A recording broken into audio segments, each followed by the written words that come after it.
Assalamualaikum warahmatullahi wabarakatuh. Innal hamdalillah nahmaduhu wa nasta'inuhu wa nastaghfiruh wa na'udzu billahi minasy syururi anfusina wa min sayyiati a'malina.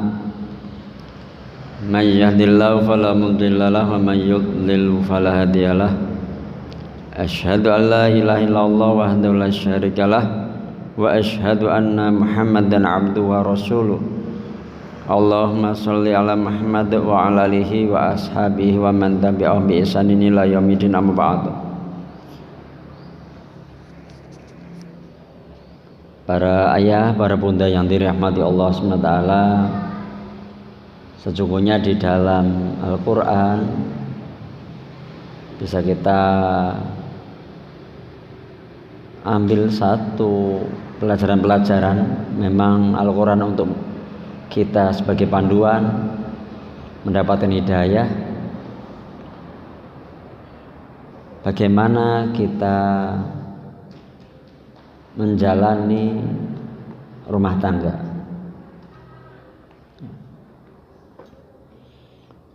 Ada satu surat yang mungkin dikiranya bukan surat berisi rumah tangga, tapi sesungguhnya ini berisi rumah tangga. Surat At-Tahrim. Sejak di ayat pertama ini sebenarnya kita sedang membicarakan tentang rumah tangga, keluarga. Dan keluarga siapa? Keluarga orang yang mulia, yaitu keluarganya Rasulullah Shallallahu Alaihi Wasallam. Sedemikian ini kejadian yang terjadi di keluarga Nabi Shallallahu Alaihi Wasallam ketika Allah menyampaikan, ya ayyuhan nabi lima tuharrim ma ahallallahu lak tabtaghi mardata azwajik wallahu ghafurur rahim.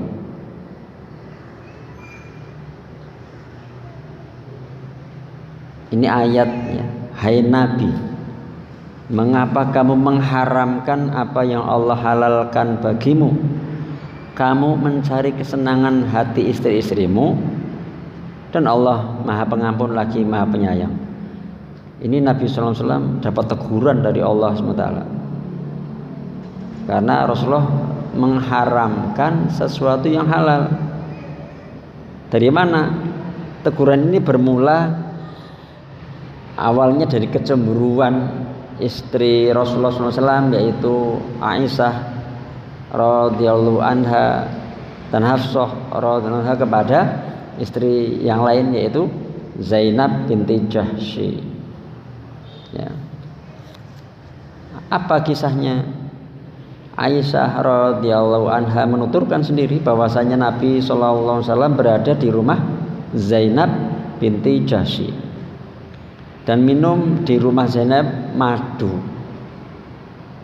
Maka kata Aisyah radhiyallahu anha, aku dan Hafsah saling sepakat, siapa saja nanti yang didatangi Nabi, kamu dulu atau aku dulu ya, gitu ya. Setelah dari Zainab kan mungkin kita nih, ya entah kamu dulu atau saya dulu. Rasulullah itu mengunjungi, ya, maka harus berkata, aku mencium aroma maghfir, aroma yang enggak sedap, dari tumbuhan yang tidak sedap, baunya yang tidak enak. Engkau baru memakannya. Nabi kemudian mendatangi salah satu di antara keduanya dan berkata, istri Nabi perkataan yang disepakati tadi itu. Nabi menjawab, tidak, aku di rumah Zainab minum madu. Aku tidak pernah minum maghfir, minum sesuatu yang menimbulkan bau yang enggak sedap. Ini agak, saya kok membuat ini ya, membuat istri saya nggak nyaman ya, gitu. Jadi Rasulullah senantiasa ingin membuat istri-istrinya itu sayang, gitu ya.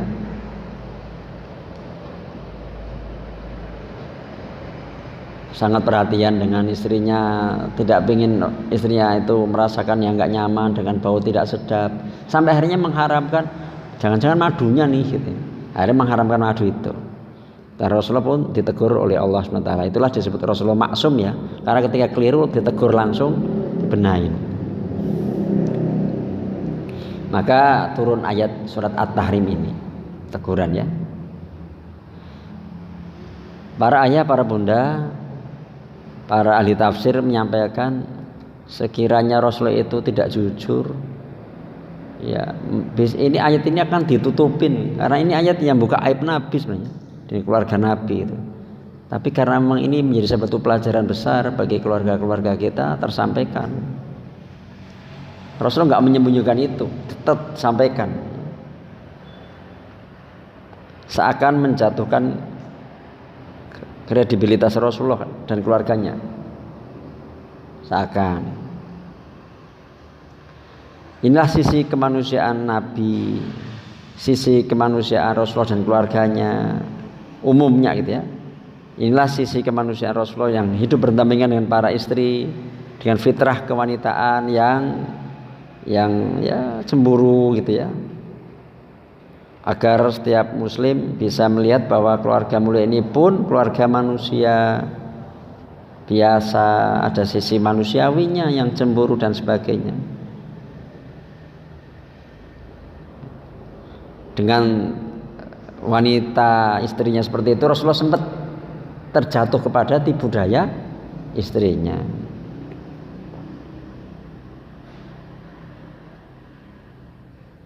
Ya.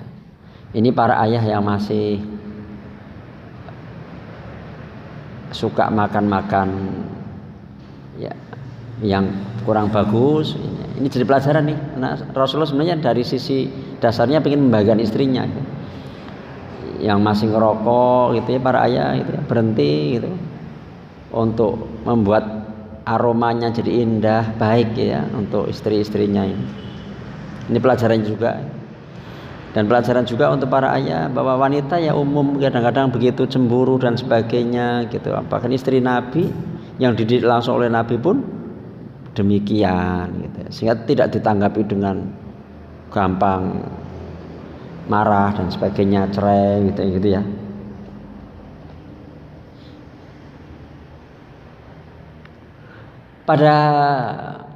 Pada waktu-waktu sekarang ini jika dicermati ya,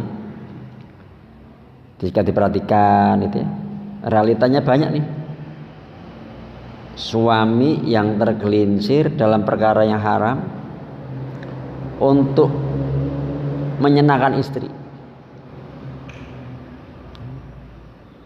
Istri minta apa, diturutin sambil mungkin pendapatannya tidak halal gitu. Kenyataannya seperti ini gitu ya. Memang jatuh cinta banget ya, cinta mati sama istrinya gitu ya. Sampai ada yang sebagian seperti itu, menurutin semua gitu sampai jatuh. Ya halal haram pun ditabrak-tabrak demi membahagiakan istrinya.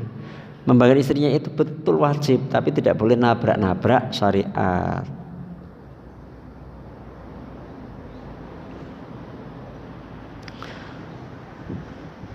Ini di surat At-Tahrim ayat awal itu seperti itu ya. Kemudian ada lanjutannya yang masih di surat At-Tahrim ini. Ini kisah tentang rumah tangga sebenarnya ya. Hafsah itu putrinya Umar ibn Khattab.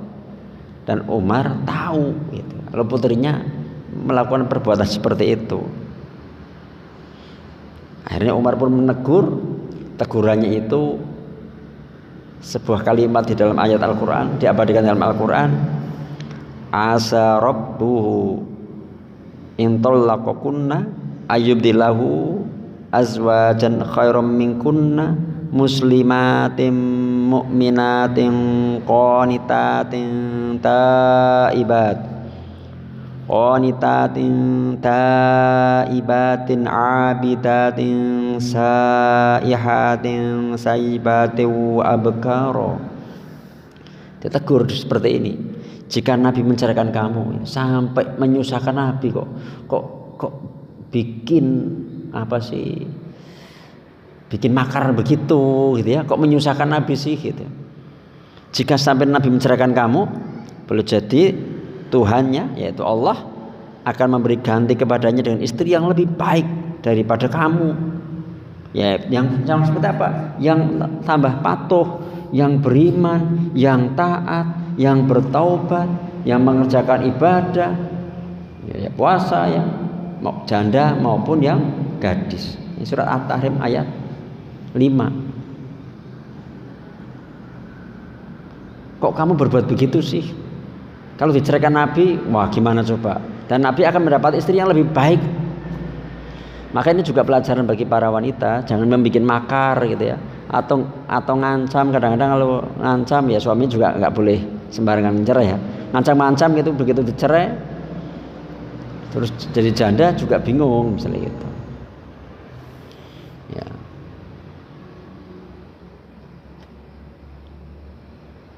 Kalau misalnya memang tidak melakukan hal yang keliru, ya pernah saya sampaikan kan, ada seseorang memang suaminya kurang pas ya suka main game gitu ya di laptop gitu. Pernah saya ceritakan ya. Terus karena saya nggak suka suami saya kok game-gamean gitu. Nanti dilihat anak-anak jadi game-gamean itu. Akhirnya saya uninstall yang di laptop bro. Sekarang suami saya diem saat itu. Apa yang harus saya lakukan itu? Ya minta maaf sama suami gitu. Karena tidak semua yang tidak suka itu ya harus diturutin gitu. Kalau alasannya supaya anak tidak lihat ya berarti mas kalau game-gamean pas anak tidak ada ya tinggal dikomunikasikan. Karena ini diantara ini keliru, kurang iya, kurang manfaat iya. Tapi kalau mau sedikit disyukuri, di luaran sana yang selingkuh, yang nggak ngasih nafkah, yang mungkin malah di luar rumah nongkrong sama teman-temannya di luar, gitu. Kali ini masih di rumah kan. Nah, jadi hal-hal seperti itu tinggal jangan semua yang aku nggak suka nih suami saya begini terus asal masih alhamdulillah masih sholat ya tidak main perempuan apa dan sebagainya, coba yang ini disabarin kan nggak semua lurus gitu.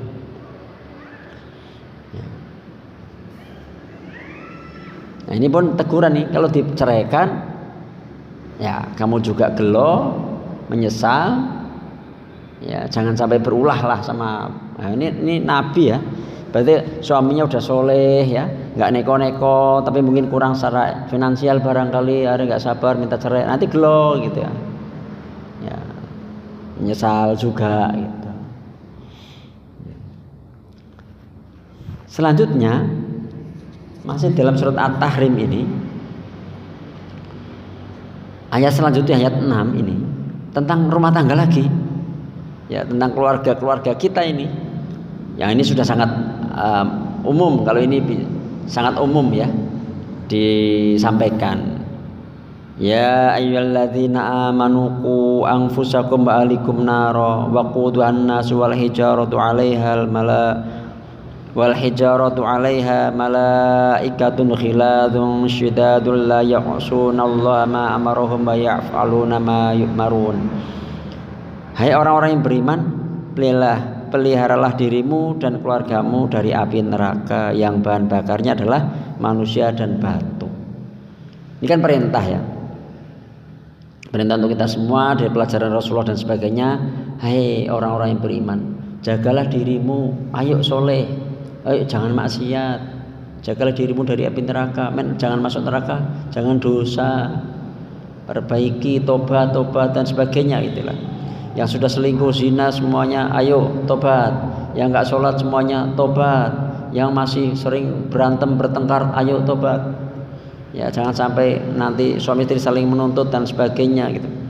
Jagalah dirimu dari neraka, jagalah keluargamu juga dari neraka. Dan ini untuk ayah juga terutama, ini ada satu perhatian besar seorang ayah harus mengontrol gitu ya, jangan sampai istrinya keluar tanpa apa sih istilahnya, auratnya terbuka istilahnya gitu ya. Dikontrol sholatnya gimana istrinya, sholatnya gimana anak-anaknya gitu ya. Ini kadang lewat, walaupun sebagian sudah istilahnya dari ya, karena beberapa cerita kan anak-anak yang di sekolah itu pernah bohong, pernah dosa apa sama orang tua, bohong Ustaz. Nah ini kan bohong nggak boleh, tapi mungkin anak-anaknya sampai malah bohong. Bohongnya apa? baunya bilang sudah sholat padahal belum sholat. Lah ini berarti kan harusnya benar-benar ini seorang ayah dan ibu juga ya. Kalau dari ayat ini ya harus benar-benar perhatian, kontrol gitu ya, nggak sibuk di kepekerjaan atau dan sebagainya. Seperti itu harusnya.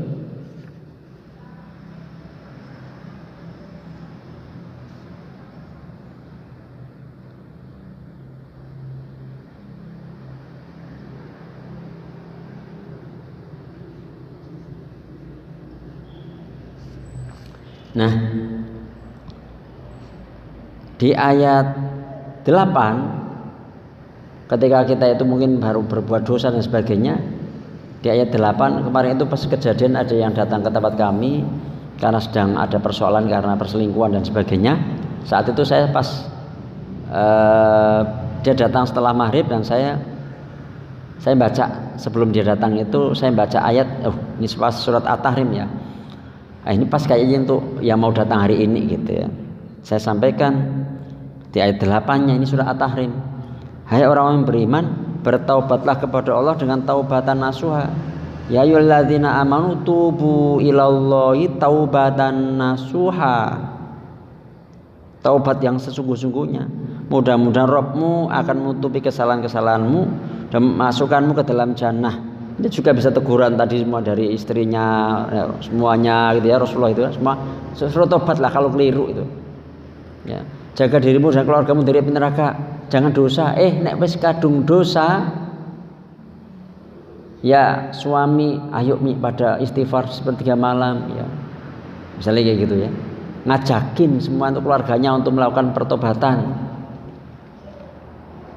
Mudah-mudahan Rabbmu akan menutupi kesalahan-kesalahanmu dan memasukkan ke dalam jannah yang mengalir di bawahnya sungai-sungai.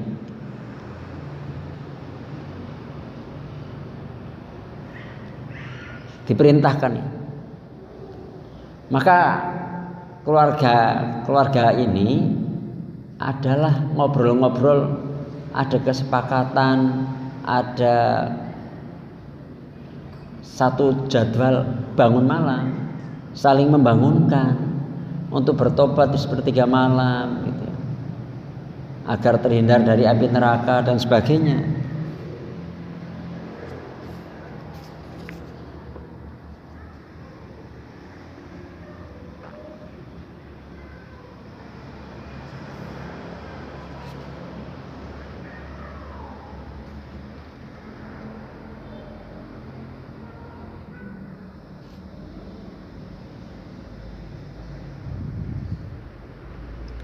Nah, tadi dari keluarga Nabi terus ya beriman, bertobat dan sebagainya. Ternyata surat At-Tahrim itu enggak hanya keluarga Nabi Muhammad nih. Masya Allah, keluarga-keluarga di dalam Al-Quran di dalam satu surat saja itu Masya Allah ya. Surah At-Tahrim ayat 10. Daraballahu matalan lilladzina kafaru imra'ata Nuhin wa imra'ata Lut kanata tahta abdaini min ibadina sholihaini fakhanatahuma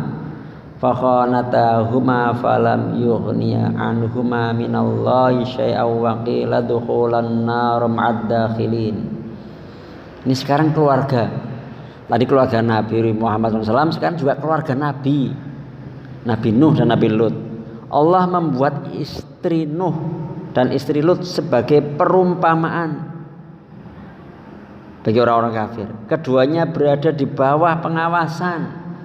Kalau tadi ayah awasi lo, jangan sampai istrinya keluar membuka aurat, anak-anaknya sholat dan sebagainya diawasi. Ini tersampaikan juga yang suaminya, yang ayahnya sudah ngontrol, sudah ngawasi ya. Keduanya berada di bawah pengawasan dua orang hamba yang solih di antara hamba-hamba kami. Kedua istri itu berkhianat kepada suaminya masing-masing. Maka suami itu tiada dapat membantu mereka sedikit pun dari siksa Allah. Dan dikatakan kepada keduanya, masuklah ke dalam jahanam bersama orang-orang yang masuk ke dalam jahanam.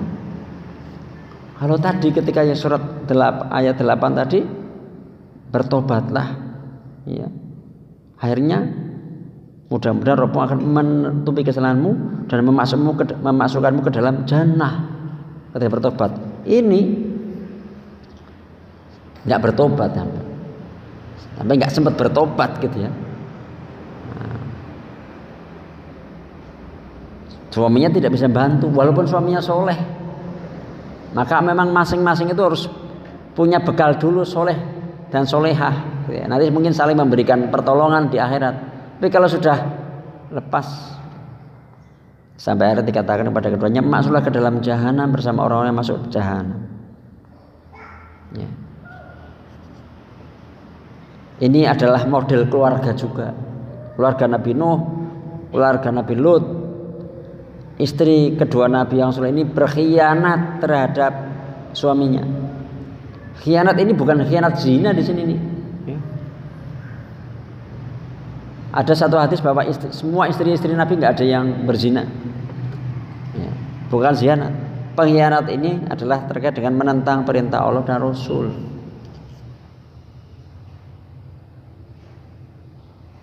Hari ini ada yang sebagian keluarga modelnya keluarga Nabi Nuh dan keluarga Nabi Lut.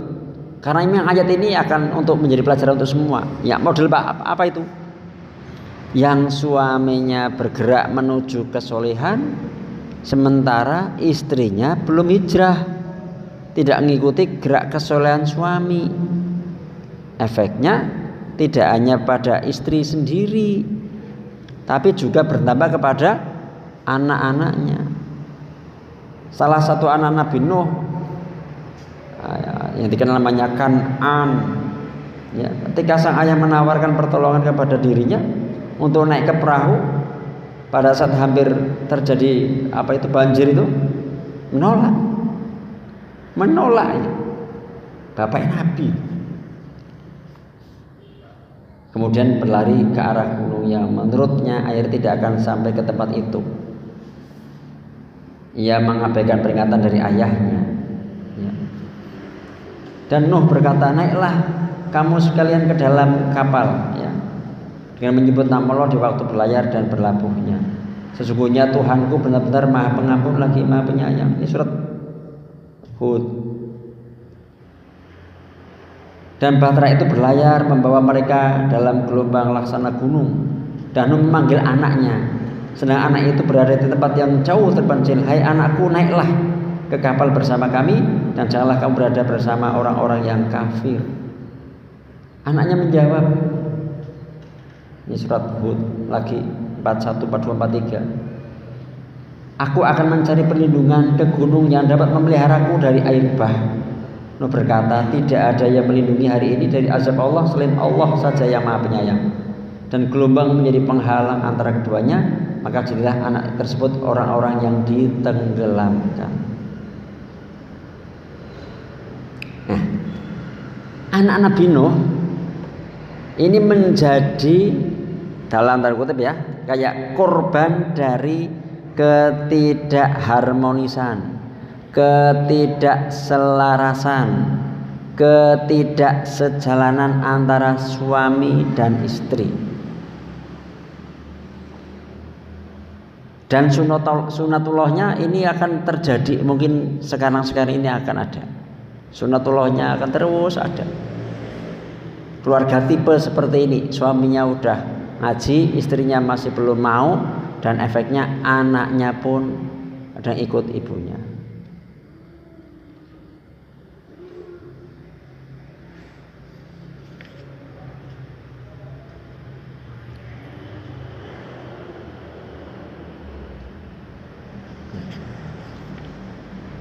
Kalau dilanjutkan dengan surat Hud yang ayat selanjutnya tentang kisah Nabi Nuh tadi ya, yang kemudian semua tenggelam dan sebagainya, kemudian Nuh ya masih ingat anaknya lah, apapun namanya ingat anaknya, tapi kemudian Allah pun menegur, sesungguhnya dia bukanlah termasuk keluargamu yang dijanjikan akan diselamatkan. Sama ditegur juga ya, karena apapun namanya seorang ayah ya.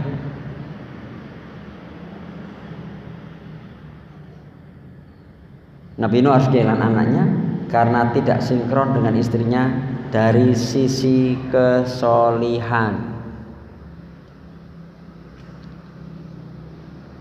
Maka ini jadi pelajaran besar, Bunda. Bunda harus solihah, karena dampaknya luar biasa. Ya.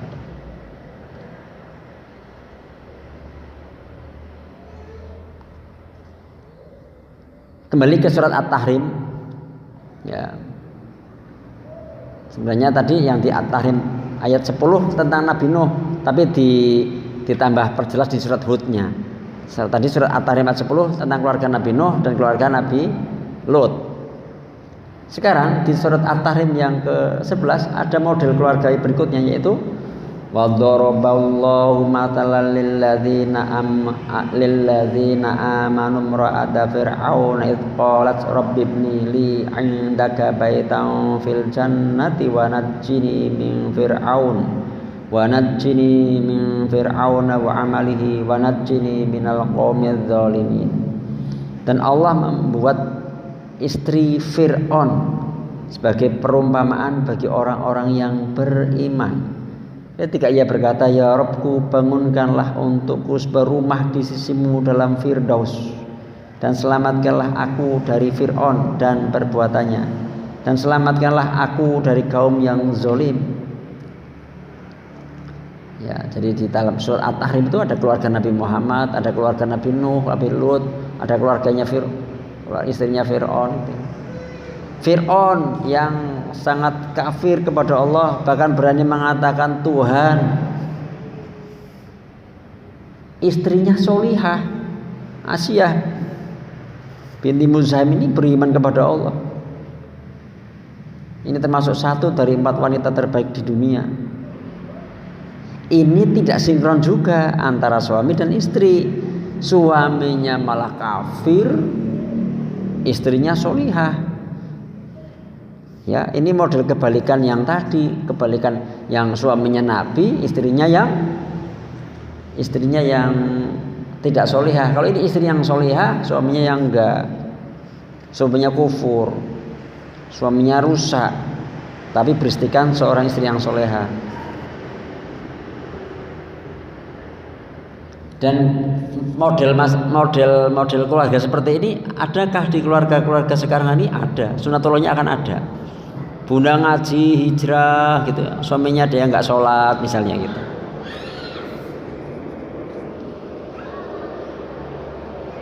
Doa istrinya Fir'aun ini menunjukkan apa ya, kegelisahan ya, tersiksa sebenarnya, tersiksa. Selamatkanlah aku dari Fir'aun dan perbuatannya, dan selamatkan aku dari kaum yang zalim. Ini kan tersiksa ya, punya suami yang kafir itu tersiksa. Nah. Dan kemudian surat At-Tahrim ayat 12 lanjutannya, ini model keluarga lagi. Wa Maryam ibnata Imran allati ahsanat farjaha fanafakhna fihi min ruhina wa saddaqat bi kalimati rabbiha wa kutubihi wa kanat minal qanitin. Dan ingatlah Maryam binti Imran yang memelihara kehormatannya, maka kami tiupkan ke dalam rahimnya sebagian dari ruh ciptaan kami, dan dia membenarkan kalimat Rabbnya dan kitab-kitabnya, dan dia adalah termasuk orang-orang yang taat. Nah, ini bukan nabi, tapi dimasukkan satu surat dengan Nabi Muhammad ya, dengan Nabi Nuh, dengan Nabi Lut, kemudian Fir'aun, lanjut nih. Ya. Keluarga yang mulia nih. Dari bapak, anak hingga cucu. Keluarga Imran sama istrinya Imran sampai ini nazartu laka ma fi batni muharram taqabbal minni. Ini kan orang menunjukkan istri yang solihah, Imronnya soleh, sampai satu-satunya keluarga yang dinamakan dalam satu surat adalah Ali Imran, keluarga Imran. Soleh ini sampai harus jadi pelajaran betul ini. Ya. Keluarga Imran berputrikan Maryam. yang cucunya nanti menjadi seorang nabi bernama Isa alaihissalam. Ya, Imron istrinya sepasang suami istri yang mulia, melahirkan seorang wanita yang sangat mulia yang disebut Rasulullah nanti, Nabi Isa. Ya, Imron dianugerahi Allah seorang cucu yang menjadi manusia mulia, yaitu Nabi Isa. Begitu pentingnya melakukan sinkronisasi demi langgengnya sebuah kehidupan rumah tangga, membangun kesamaan cara pandang antara suami istri.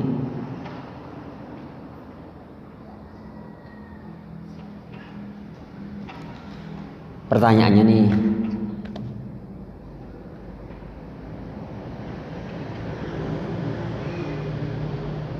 apa yang harus diserasikan antara suami istri?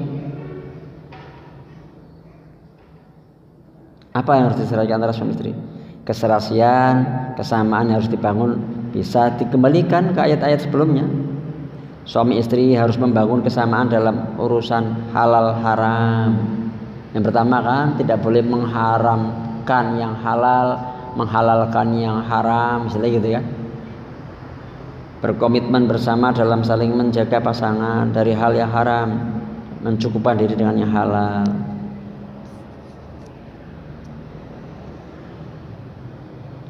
Jangan sampai ada yang masuk ke tubuh kita sesuatu yang haram, bahkan syubhat pun tidak.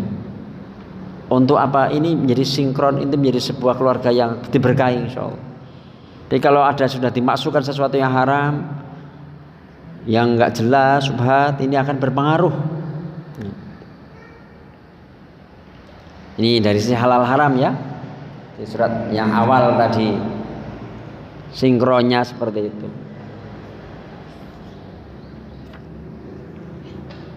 Kemudian apa? Suami istri harus membangun kesamaan dalam menjaga keluarga dari api neraka.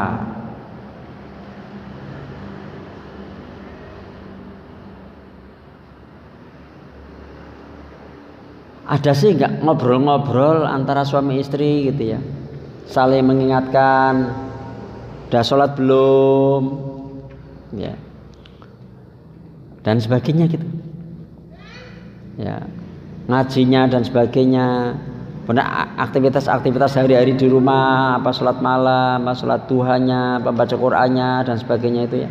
Ketika mungkin lagi ngobrol-ngobrol sampai masuk hibah, stop, jangan hibah nih gitu. Terus itu diupayakan betul sungguh-sungguh untuk seperti ini, sinkron seperti ini gitu. Jangan sampai malah dua-duanya menghibah yang lain misalnya gitu.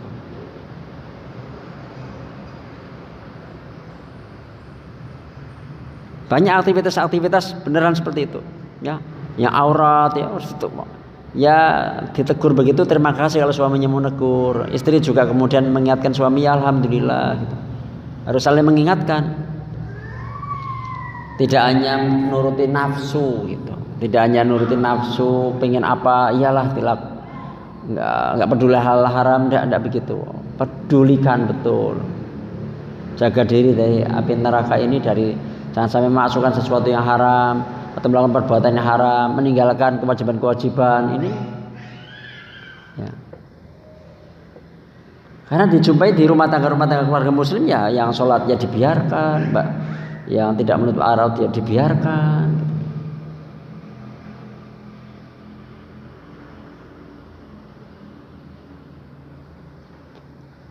Bagaimana agar tetap teguh ya? Sekarang lagi viral tentang melepas jilbab gitu ya. Kalau pendidikannya kuat, kokoh, mudah-mudahan ketika ada tekanan seperti itu tetap bertahan, mending pulang lah daripada misalnya gitu kan.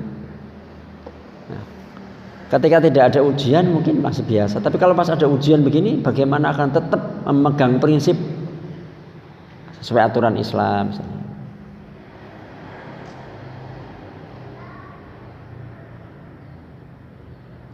Jadi ada kontrol, melakukan perbuatan apa nih? Nah, yang paling berat hari ini adalah ngontrol anak-anak, HP-an. Apa yang dilihat anak itu kadang nggak dikontrol, nggak didampingi, nggak diawasi. Kadang saya mancing-mancing di sekolah juga kalau saya sebut jangan sampai lihat video porno gitu, itu merespon mereka entah yang dengan senyum, dengan apa dan sebagainya gitu. Kami curiga ke sana gitu. Nah ini hari ini yang fitnah berat luar biasa. Kadang orang tua tidak mampu mengendalikan gitu ya. Tidak mampu mengendalikan gitu tentang apa HP gitu. Sampai kalah lah orang tua dan sebagainya gitu. Ketika seperti ini. Ini yang hari ini gitu. Bunda ngontrol. Ini juga memang peran ayah gitu. Mudah-mudahan ayahnya peduli gitu. Karena sama bunda kadang-kadang masih taruhlah inilah gitu. Nah, kalau ayah matikan. Apa ayah langsung eksekusi, dihitung, diambil. Lah hari ini malah pernah saya ceritakan anaknya HP enggak Pak? Ya enggak sih gitu. Ya bocor-bocor sebentar. Lah anak saya HP-an Pak itu. Ya wong kadang saya HP-an ganggu lah, tak beliin HP lah gitu. Nah, ini malah menyengaja dibeliin HP supaya orang tuanya HP-nya enggak terganggu. Akhirnya sudah tidak terkendali di sisi waktu dan dari sisi konten yang dilihat mungkin enggak terkontrol. Ngeri hari ini, betulan ngeri sekali.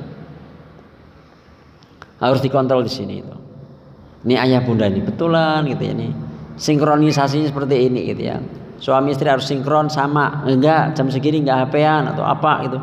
Jangan ayahnya enggak boleh, istrinya boleh dan atau ibunya enggak boleh, ayahnya boleh dan sebagainya. Itu masalah ini. Ngeri hari ini, beneran ngeri hari ini kalau lihat HP itu. Ya. Aplikasi-aplikasi apa yang dewasa walaupun novel dan sebagainya itu ada. Diakses gampang.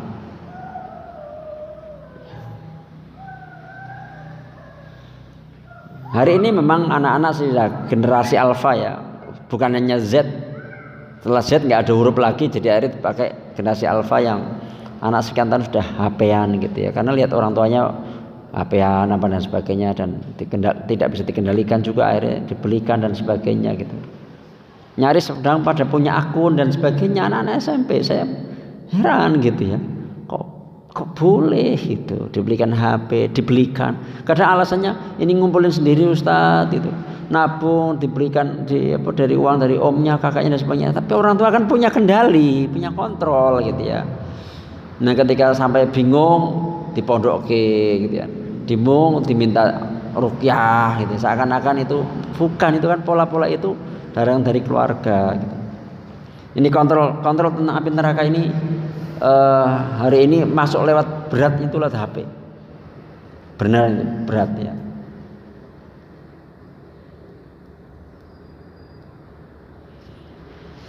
Ya, kemudian apalagi suami istri sinkronnya dari mana, apalagi tadi kan dari halal haram, kemudian kontrol dari supaya tidak masuk ke neraka, berarti saling menasehatin gitu ya. Kemudian apalagi suami istri harus sepakat sinkron dalam masalah pertaubatan, sungguh-sungguh ya. Kemarin ada terjadi satu kasus perselingkuhan gitu ya, istrinya masih dukung gitu ya untuk bertobat dan sebagainya, ternyata melakukan perselingkuhan berikutnya. Hari sudah mulai aku udahlah, dia mau tobat apa enggak aku enggak akan dukung. Kalau aku dukung kayaknya kok malah dia masih begitu lagi, enggak ada sungguh-sungguhnya, dia lepas gitu ya. Kemarin kan sempat ada challenge ya untuk seperti ini kan, sholat malam dan sebagainya, sampai saya bangunkan gitu, tolong jangan dibangunin, dia sadar sendiri apa enggak gitu. Saya punya kepentingan dia harus tobat kan gitu ya, harus tobat begitu. Ini harus sepakat itu. Dan kita manusia salah, ada kesalahan, tapi untuk ingatkan sehingga memang bangun itu mudah-mudahan nggak mepet sama subuh, sehingga masih waktu-waktu untuk istighfarnya banyak gitu ya. 2 rakaat sholat istighfar dulu boleh, atau setelah 4 rakaat istighfar gitu ya. Nanti bangun lagi setelah 4 rakaat istighfar, setelah itu witir, setelah itu mungkin setelah witir doa, apa sebelum doa itu istighfar gitu. Pertobatan gitu. Diingat-ingat mana-mana yang ini keliru dan sebagainya, itu sama.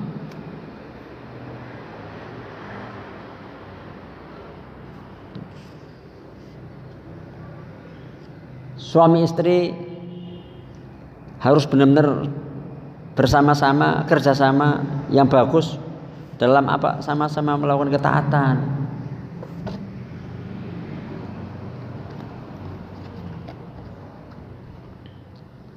Saling mengingatkan sholatnya dan sebagainya gitu. Puasa mau bagaimana ini puasa ini. Kadang kalau Jumat, ayo hari ini waktunya berdoa gitu. Itu saling mengingatkan tuh. Ya antara asar sama maghrib ayo berdoa gitu. Minta sama Allah gitu. Jadi amal-amalnya diperbanyak gitu. Ayo kita juga jalan ya 40 rakaat setiap hari gitu. Baca Qur'annya dan sebagainya, zikir pagi petangnya itu diingetin itu. Kalau saya kadang buka grup punya para bunda ini kan di reminder sama Munisa kan tentang reminder zikir pagi, zikir petang. Mudah-mudahan itu benar-benar bisa dilakukan, itu diamalkan ya. Kadang-kadang sudah di reminder gitu ya, itu ikhtiarnya Munisa ya. Dan semua yang reminder yang ngingetin itu mudah-mudahan itu jadi pahalanya. Dan betul-betul itu kalau nggak sempet duduk itu ya sambil jalan lah, sambil apa itu, sambil masak kalau pagi dan sebagainya. Itu harus sinkron seperti itu.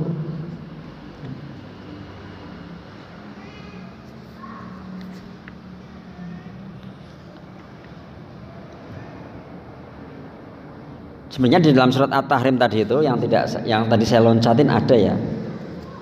Ada yang saya loncatin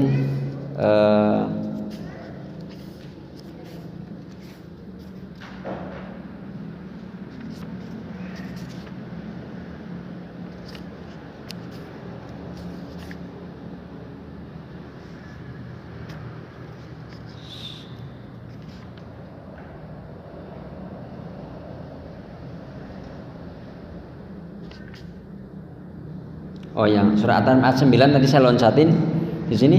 Hai Nabi, perangilah orang-orang kafir. Ya ayyuhan Nabi, jahidil kuffar, dan orang-orang munafik yang bersikap keras terhadap mereka. Ya. Jadi surat At-Tahrim ayat 9 ini menginspirasi apa? Menginspirasi ayo pada berjuang di ranah apa? Di ranah dakwah, di ranah pendidikan. Ya. Bukan sementara ini belum ada jet perang misalnya gitu. Ya ini kita apa nih, anak-anak kita pengen menjadi apa, nanti berperan apa, sinkronisasi seperti itu.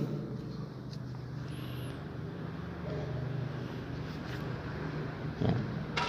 Jadi melahirkan orang-orang sebagaimana kemarin dibahas ya, Muhammad Al-Fatih gitu ya, melahirkan yang menaklukkan Konstantinopel, berarti nanti itu akan melahirkan orang-orang anak-anak hebat yang akan menaklukkan Roma. Disiapkan itu. Lah, kemarin saya ngobrol sama anak-anak SMP itu, ekstrakurikuler bela diri, janganlah nggak enak lah bela diri lah, capek, panas-panas harus lari ini dan sebagainya. Wah, ini mentalnya memang bukan mental pejuang gitu ya. Mending olahraga saja, Ustaz, futsal, nanti iuran gitu ya. Yang mau senangnya masih main-main gitu. Ini generasi ini hari ini untuk menuju fase kelima ya lagi itu kayak agak panjang gitu ya. Ketika anak-anak itu masih yang kayak gitu tuh ngeluh ini apa dan sebagainya, sukanya yang mager gitu dan sebagainya. Disiapkan, harus berjuang. Ya. Jadi semua itu merupakan proses upaya yang tiada henti untuk saling menyesuaikan diri, saling menyelaraskan hati dan langkah, agar yang terlahir bukan keluarga Nabi Nuh, bukan keluarga Nabi Lot atau Asiyah, tapi lahir keluarga Rasulullah Muhammad dan lahir keluarga Imron. Penting ya Mas. Nah, ada satu yang ingin saya sampaikan. Masih mendingnya itu kalau bunda itu solehah. Karena tadi contoh ya di keluarga Nabi Nuh, Nabi Nuhnya soleh, bundanya nggak solehah, anaknya tuh nggak jadi soleh. Jadi di sini masih sangat mending bunda ngaji begini, tapi diamalkan kemudian. Solehah itu berarti juga mentaati suaminya gitu ya, mendoakan suaminya gitu. menjalankan jadi istri yang qanitat, hafizatul ghaib gitu ya. Yang murah senyum sama suami dan sebagainya, penuh penghormatan, jadi ibu yang baik ya. Ya, tetap secara hamba Allahnya dan sebagainya. Ini insya Allah akan melahirkan orang hebat.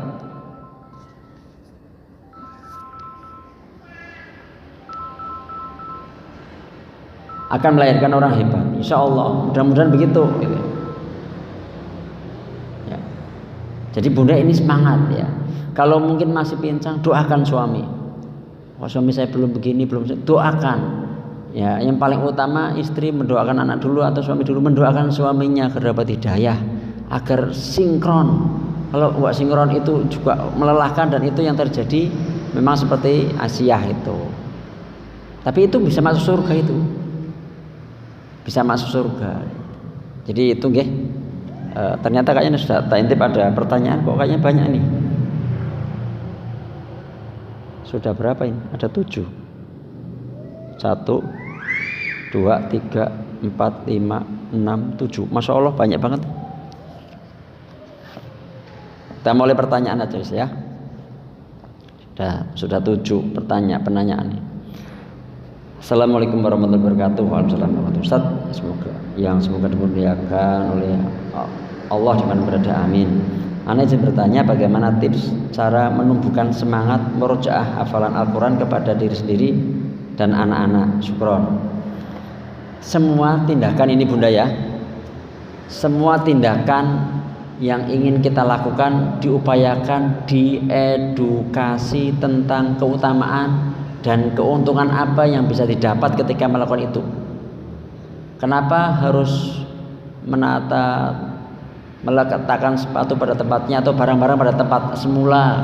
Kenapa harus sholat berjamaah? Nah ini kenapa harus murojaah? Kenapa harus baca Quran? Keutamaannya apa sih? Nah, sehingga apa yang dilakukan itu bukan karena paksaan, tuntutan nilai sekolah dan sebagainya, tapi atas kesadaran. Oh ada keutamaannya kok. Sekolah atau enggak sekolah, aku mau baca Quran, aku mau murojaah. Karena ini dapat pahalanya gitu. Itu caranya semuanya. Nah kadang-kadang kita sendiri mungkin belum tahu keutamaan atau anak kita juga belum tahu keutamaan sehingga langsung diminta ya murojaah karena target hafalan di semester ini 2 juz misalnya gitu. Itu kurang ya. Yang dibangun yang pertama ya. Jadi untuk membangun kesadaran, mengedukasi manfaatnya apa? Dapat keuntungan apa? Berikutnya, untuk menumbuhkan dia mau beramal, itu pilar yang harus ditumbuhkan adalah kecintaan pada Allah, kecintaan pada Rasul, kecintaan pada Islam. Metodenya paling bagus apa? Keteladanan.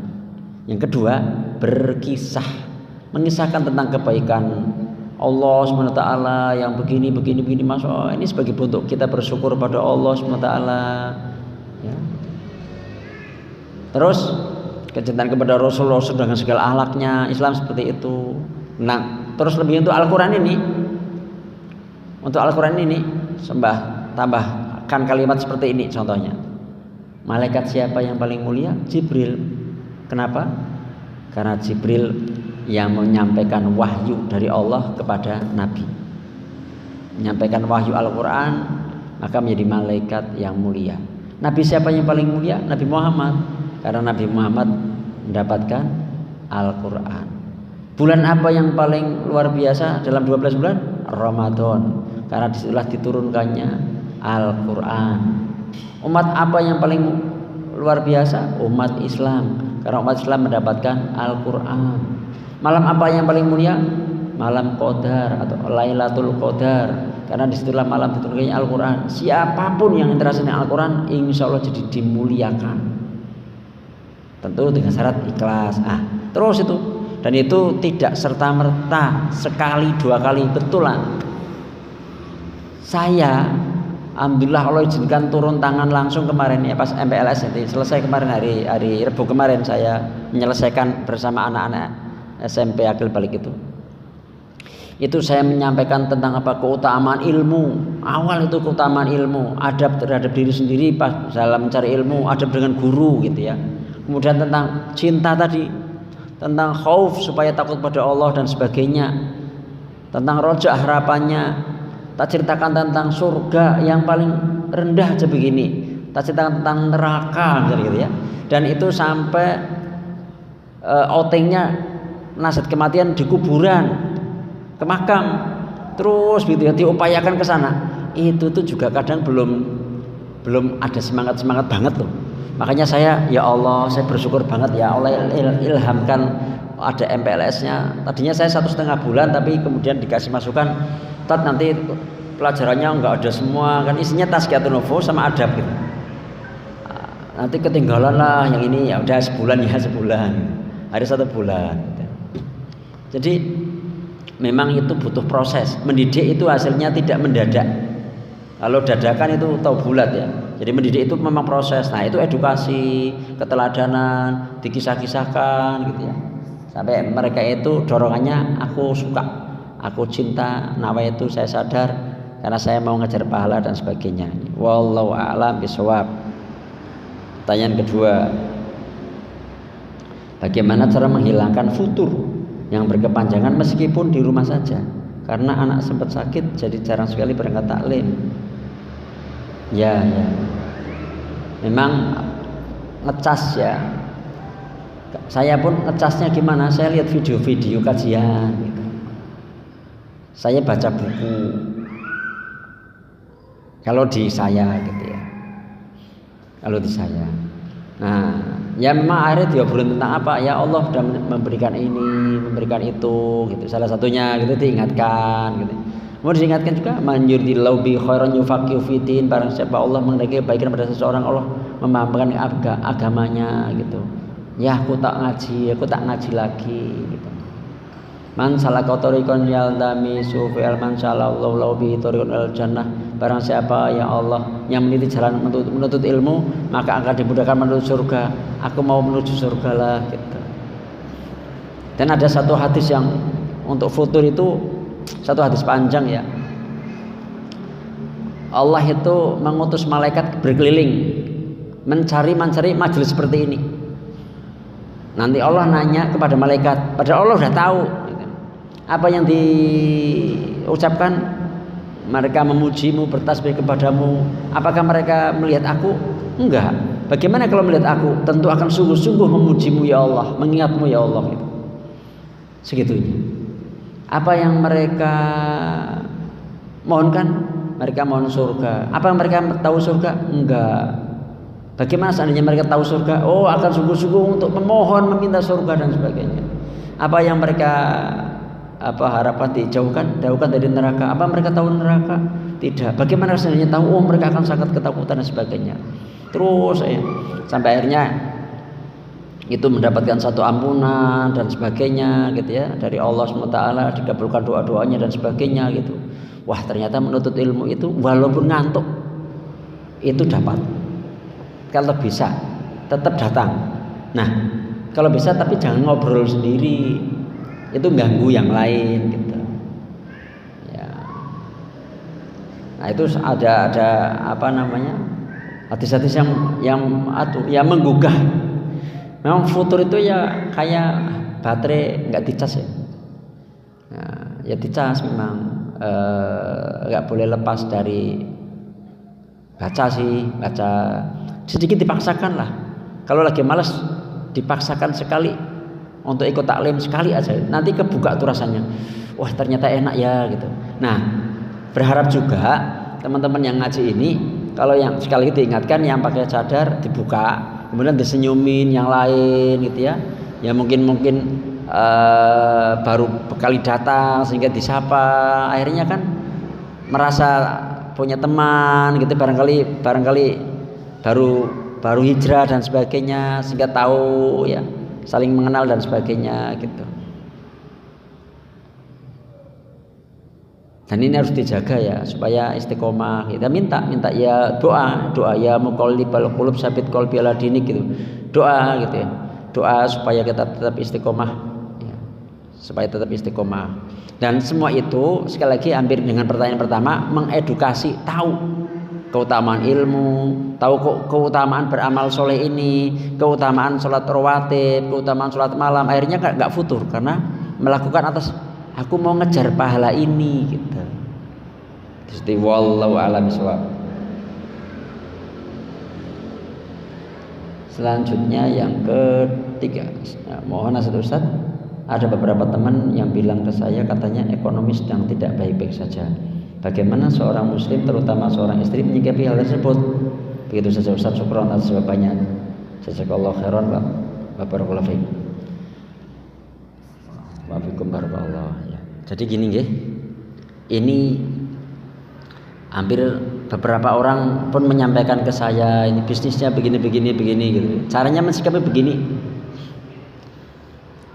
Seandainya sekarang beras misalnya harganya 15.000 sekilo. Saya pernah mendapati satu kalimat seorang ulama ya. Tapi tak bikin beras ya, itu gandum gitu. Seandainya beras sekilo harganya 100.000, Tuhan kita masih sama Allah yang akan memberikan rizki. Gak usah khawatir tentang rizki karena Allah sudah menjamin. Tinggal tugas manusia itu obah, ikhtiar itu sebagai bentuk ibadah kewajiban. Nah, bagaimana agar menarik rezeki? Ya mudah bersyukur. Ketika saya ke pasar bersama istri, contohnya, kemudian istri menyampaikan, Mas, 200.000 dapatnya begini, 100.000 dapatnya cuma segini. Menyampaikannya begini nih, diralat, coba. Alhamdulillah ya Mas, ada rezeki sehingga hari ini kita bisa belanja 100.000, dapatnya sebanyak ini. Sama-sama keluarnya 100.000, sama-sama keluarnya 200.000, tapi di hatinya lebih tenang, lebih lapang, dan itu narik rezeki berikutnya. Betulan. Ya, tugas kita beribadah, wasta'inu bis-sabri was-shalah, banyak istighfar dan sebagainya. Nah, agar Allah itu tidak menutup rezeki kita, bagaimana? Karena rezeki itu ditutup dengan dosa. Ya Adamu uskun anta wa zaujukal jannata wa kula minha raghadan haitsu syi'tuma wa la taqraba hadhihi syajarah. Nabi Adam itu fasilitasnya Masya Allah, makan minum sepuasnya, belum ada istri disebelahkan istri, malaikat diminta sujud, iblis minta sujud, semuanya. Satu, jangan dekati pohon ini. Melanggar perintah Allah satu, melanggar larangan Allah mesti. Melanggar larangan Allah. Jangan ini ya, jangan ya, dilakoni, dikerjakan, dosa. Minta ampun kan. Tapi tetap kan masih turun dunia. Hari ketika pengen buah-buah tertentu harus nanam, ya harus nyiramin, harus mupuk, harus nunggu, ya nggak dimakan binatang lain dan sebagainya. Itulah yang bikin repot. Insya Allah dalam surat An-Najm itu, surat An-Najm, Allah itu akan mengkayakan, aghna wa aqna, dan mencukupkan, tidak bikin fakir, dikayakan atau dicukupkan, cukup insya Allah. Ada yang kurang cukup, kenapa? Mungkin membeli sesuatu yang tidak prioritas, bukan kebutuhan, hanya keperluan, dibeli, belum waktunya, hanya ikut-ikutan, ya. Belum mampu beli mobil, harus nyicil dan sebagainya lah, itulah. Akhirnya jadi merasa tidak baik-baik saja. Artinya baik, cukup insya Allah. Wallahu a'lam bishawab.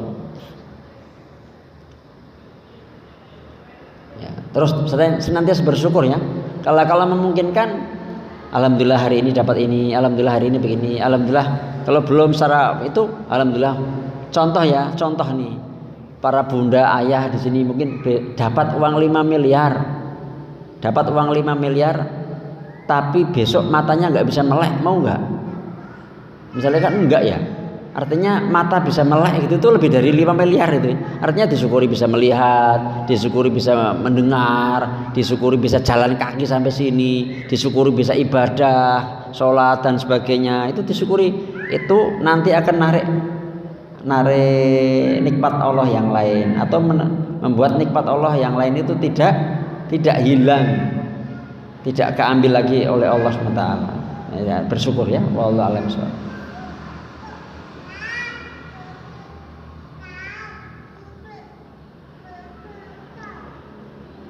Assalamualaikum Ustaz.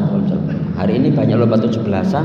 Di sana ada banyak bentuk kemudaratan sia-sia, judi dan buka aurat. Bagaimana kami sebagai orang tua menjaga anak kami untuk tidak ikut lomba anak-anak? Sedangkan di sana banyak musik. Saya sedih anak kami tetap ngotot ikut lomba karena ada hadiah, dan hadiah itu juga bersumber dari iuran kado semua warga.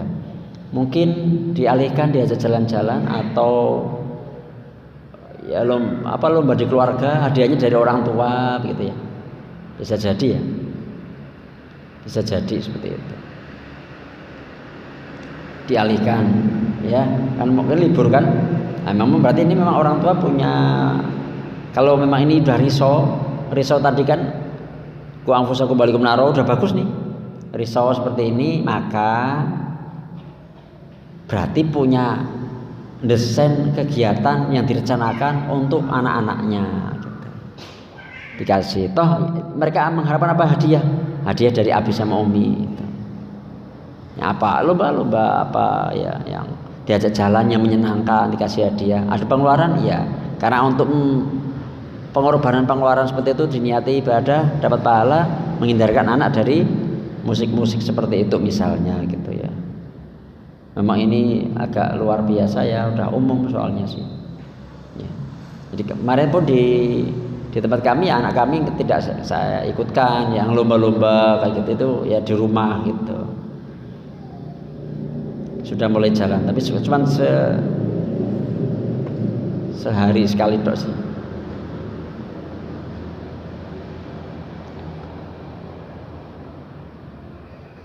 Bagaimana sikap kita terhadap suami yang kalau dikasih masukan menyepelekan, tapi kalau dikasih masukan orang lain mau diikuti? Isi masukannya sama padahal. Kalau orang lain gitu-gitu ya. Nah ini kalau saya pernah dapatkan video dari Ustadz Syafiq ya. Mas, ini sih bahasanya Ustadz Syafiq ya. Mas, sini, nggak boleh begitu mas. Ini dalilnya begini. Kalau Allah Taala itu nggak bisa. Dia karena merasa suami itu mindsetnya ya dia pemimpin gitu. Kalau dikasih masukan begitu tuh rasanya kayak direndahkan. Mungkin kalau yang ngasih orang lain lebih-lebih laki-laki, misalnya bukan perempuan, mungkin mau ikut gitu. Nah ini memang caranya, modelnya gitu ya. Ini pun kenapa saya juga tadi itu biar nggak futur juga saya lihatin video-video yang mendukung ke sana gitu. Ya caranya dengan bahasa bentuk bertanya, Mas, kalau ini sebaiknya bagaimana ya? Kalau ini begini, jadi bentuknya bertanya gitu. Saya pernah ya, imam zaman saya kecil tuh imamnya bacanya wadduha. Nah saya nanya, Pak, itu yang betul itu wadduha atau wadduha gitu? Wadduha gitu. Itu pakai dot. Itu domah apa fatah gitu. Jadi memang saya bertanya gitu. Bentuknya bertanya. Barangkali mungkin begitu ya. Ya karena laki-laki kalau dikasih masukan langsung kayak gitu, Mas ini duduk gitu. Nah kayaknya diperintah kayak gitu tuh, Mas saya mau bicara, ada waktu gitu. Ada waktu gitu. 5 menit aja. Ini sebaiknya gimana ya? Keluarga kita ini bagaimana ya? Apa enggak sebaiknya begini? Apa enggak sebaiknya begini? Ini kan sebenarnya masukan. Ya, tapi bentuknya bertanya. Nah, yang pertama, lakukan ikhlas. Ketika kita sudah melakukan seperti itu, diterima atau tidak diterima, dapat pahala. Dan mungkin barangkali menyampaikan yang sama 10 kali baru diterima. Sama seperti orang memukul batu, pukulan pertama belum pecah, pukulan ketiga belum pecah, pukulan ke-10 baru pecah. Tapi bukan pukulan 10 lah yang pecah, tapi sejak pukulan pertama. Jadi mungkin ketika disampaikan pertama belum, masih egonya masih terus ya, apalagi terus itu. Nanti lama-lama lulu insya Allah dengan sangat dibantu dengan doa minta dilembutkan hati suaminya. Dan kita dari sisi istri berusaha mentaati, berusaha senyum, melayani dan sebagainya. Dia akan mikir, ini istri saya dari sisi ini masya Allah kok ya. Dan ketika ngasih masukan, tentu orangnya, ini para ayah ya, kalau dikasih masukan istri itu manut lah. Kenapa? Karena orang yang paling jujur. Karena nggak mungkin kalau ada apa-apa terjadi nggak. Ya nanti keluarganya yang rugi kan kalau membiarkan gitu. Jadi istri itu adalah orang yang paling jujur, paling ingin tidak terjadi apa-apa dengan suami gitu. dengan keluarganya gitu. Toh kalau kadang-kadang kalau nggak dengerin masukan istri itu membuat keputusan besar, toh akhirnya kadang istri merasakan akibatnya ketika dek saya mau investasi ini kayaknya jangan deh, ragu-ragu. Hari investasi betulan sudah terus ternyata rugi atau ditipu. Sebenarnya istri itu sudah ada intuisi juga, ini para ayah gitu. Nah untuk bunda yang disepelekan itu dapat pahala, jangan sakit hati, tetap dapat pahala ya, diterima atau belum diterima. Wallahu a'lam bishawab. Bagaimana cara menghadapi anak umur 8 tahunan yang terindikasi autisme yang mengarah kepada tidak fokus anak tersebut terhadap pelajaran di sekolahnya, terutama menulis. Ini tolong didiagnosa dulu sehingga tidak salah ya. Autis itu berbeda memang ya. Memang tidak fokus belum tentu autis. Karena memang anak usia kecil memang fokusnya sebentar. Semakin tua semakin banyak. Itu rumusnya itu ada perkalian lah, 2 kali 3 menit apa 2 kali 10 menit ya gitu ya, artinya umur kali berapa menit itu. Jadi kalau usianya 8 tahun mungkin dia 16 menit atau 24 menit paling maksimal untuk fokus misalnya. Atau ketika tidak fokus itu belum tentu bukan autis ya, belum tentu bukan autis. Apa itu? Dulu jalan itu nggak ngerangkak, nggak merayap, maka dirayapkan dulu, dirangkain dulu walaupun sudah 8 tahun. Karena koordinasi tangan kaki itu penting di osis otak, sehingga bunda harus tahu tumbuh kembang anak, motorik halus, motorik kasar, kapan merangkak, kapan merayap, kapan tengkurap, itu harus tahu, harus dilewati semua. Kalau betul-betul memang autis, memang konsultasi ya, kalau lebih konsultasi betul, tapi paling utamanya di sisi autis itu makanan. Makanan itu secara umum ya free gluten, jadi tepung-tepung, terigu, gula dan sebagainya itu dihindarkan. Karena kalau itu salah makan, itu yang dulu kan saya belajar itu ya. Jadi itu seakan-akan kayak morfin tuh, dicerna itu jadi langsung bikin aktif tuh. Nah, ini aktif apa tidak fokus saja. Itu sampai aktif itu nggak bisa tidur terus tuh guys. Nah, itu bisa jadi. Tapi ini ke tumbuh kembang anak coba. Tumbuh kembang anak dan sebagainya gitu ya, ini dikonsultasikan sehingga nanti penanganannya tepat. Mumpung masih kecil segera tertangani insyaallah gitu, mudah-mudahan ya.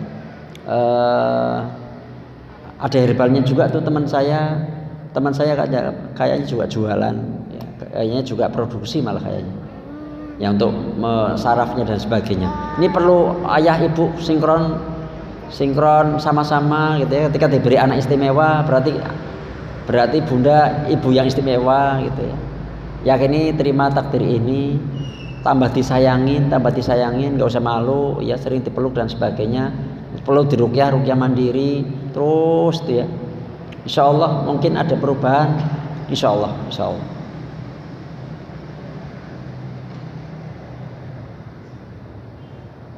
Dosa enggak ya Ustadz kalau menyesal enggak merawat diri sendiri karena sibuk dengan pekerjaan rumah tangga dan ngurus anak, selain juga karena dana pun tak ada, misal untuk tampil cantik di hadapan suami, jadi apa adanya. Wallahu alam ya, misalnya enggak dosa tapi pahalanya enggak ada. Karena ya Rasulullah, wanita yang baik itu seperti apa? Yang jika suaminya melihat itu menyenangkan. Misalnya tidak harus pakai make up bunda, tapi senyum, ya mempercantik diri tidak harus pakai skincare gitu ya, ke salon gitu enggak. Tapi misalnya seger lah, mandi gitu ya, terus senyum, gosok gigi, kukunya dirapikan dan sebagainya, itu mempercantik diri kok. Ya, itu mempercantik diri gitu. Ngurus anak sama ngurus suami, didahulukan ngurus suami. Jadi suami puas dengan melihat bunda yang tampil menarik, energik, sehat gitu ya, nggak kelewes gitu ya. Jadi bukan saya malah takut, saya tipikal saya tidak suka istri saya pakai lipstik kayak gitu tuh, malah gimana gitu. Jadi istri saya nggak ada skincare sama sekali, nggak ada bedak, nggak ada lipstik, natural begitu. Jadi itu, tapi tetap tampil seger aja, murah senyum dan sebagainya ya. Mandi yang rajin dan sebagainya, gosok gigi semuanya itu wangi murah kok ya. Wangi itu murah, itu paling parfum yang 5.000 10.000 ada misalnya gitu, wangi kayak gitu tuh bisa Jadi nah kalau dosa bisa jadi enggak, cuman pahala ini pahala besar gitu ya, pahala yang gede karena dianggap sebagai wanita yang baik. Kalau khairukum khairukum li alihi, sebaik-baik kalian yang paling baik pada istrinya. Kalau istri yang baik, yang jika suami melihat itu senang kemudian mentaati suami. Wallahu a'lam bishawab. Soalnya cukup ini ada 7. Ya tampil apa adanya bagus kok, natural gitu ya, nggak usah operasi plastik, nggak usah yang pakai menor itu bagus kok, malah natural itu asli gitu ya. Cuman yang lebih banyak senyumnya gitu ya, seger lah mandi gitu aja gitu. Wala alam bisawab, subhanallah wa bihamdika asyhadu an la ilaha illa anta astaghfiruka wa atubu ilaik. Assalamualaikum warahmatullahi wabarakatuh.